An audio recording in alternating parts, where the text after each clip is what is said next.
I never thought my quiet suburban driveway would become the center of a full-blown neighborhood war. But that's exactly where it started. I live in a middle-class HOA neighborhood in Arizona. Nothing fancy. Single-story homes, neatly trimmed lawns, identical mailboxes, and rules written by people who clearly had too much free time.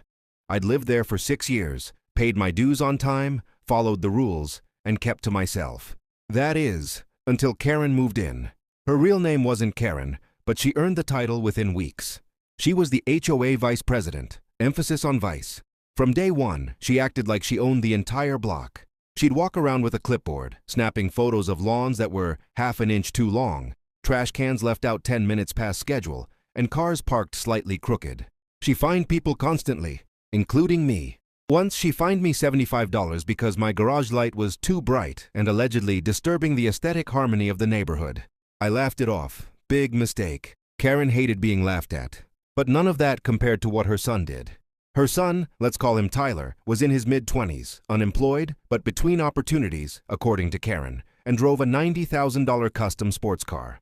Bright metallic blue, modified exhaust, loud enough to wake the dead. He didn't live with her permanently, but he stayed often, and when he did, he acted like the entire street was his personal parking lot. One Friday evening, after a long 12-hour shift, I pulled into my street and froze. Tyler's car was parked in my driveway. Not halfway, not partially, fully parked, blocking my garage completely. I sat there, engine running, staring in disbelief. I checked the house number. Yep, mine. I got out and knocked on Karen's door. No answer. I rang the bell again. Still nothing.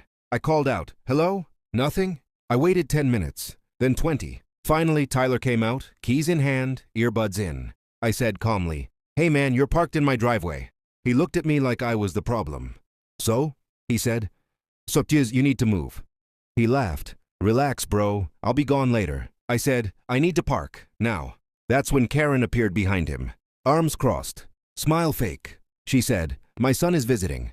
You can park on the street." I replied, "No, this is my driveway." Karen's smile vanished. She leaned forward and said the words that changed everything. "The HOA doesn't allow street parking overnight. If you do, you'll be fined." I stared at her. She stared back. And that's when I realized this wasn't an accident.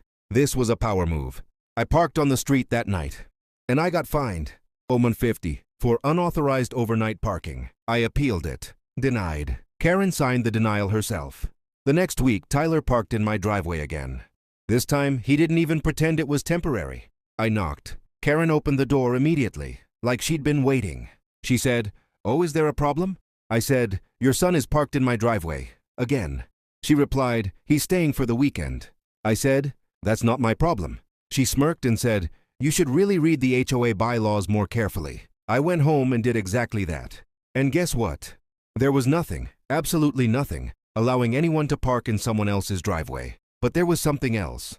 A clause about unauthorized vehicles being subject to towing at the owner's expense. I printed it, highlighted it, and waited. The next day, Tyler parked there again. I walked over and said, "Move your car or I'm towing it." Tyler laughed.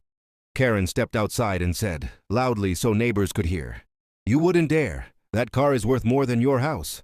That night I made a call. Saturday morning, 7:12 a.m. A tow truck rolled into the neighborhood. Neighbors peeked through blinds. Phones came out. Karen burst out of her house in pajamas, screaming, "What are you doing?" The tow operator calmly said, "Unauthorized vehicle." Tyler ran out barefoot. No, that's my car." I stood there, arms crossed, holding the HOA clause. Karen screamed, "This is illegal." The tow operator said, "Sir, is this your driveway?" I said, "Yes." He nodded. "Then we're good." They hooked the car. Tyler lost it. He screamed, he cursed, he threatened lawsuits. When the car lifted off the ground, he actually fell to his knees. $90,000 gone. Karen turned red. She screamed, "I'll destroy you." The tow truck drove away. Silence. Then Karen said through clenched teeth, "You just made the biggest mistake of your life." I smiled. "No," I said, "you did." Karen tried everything. She called the police. They sided with me. She filed an HOA complaint. The board demanded proof. I submitted photos, videos, timestamps, and the bylaw clause. Then something unexpected happened. Other neighbors came forward. Turns out Karen had been misusing HOA funds, waiving fines for friends, targeting enemies, and even paying for Tyler's car mods using landscaping reimbursements. The board launched an investigation. Karen was removed, fined, forced to repay thousands. Tyler had to pay $1,200 in towing and storage fees. And then he got arrested. Turns out the car had unpaid liens. Karen moved out 3 months later. The HOA rules were rewritten. Street parking allowed. Driveways protected. As for me, I installed a camera and a sign. It reads, "Private driveway. Unauthorized vehicles will be towed. No one parks there anymore." And every time I pull into my driveway, I smile.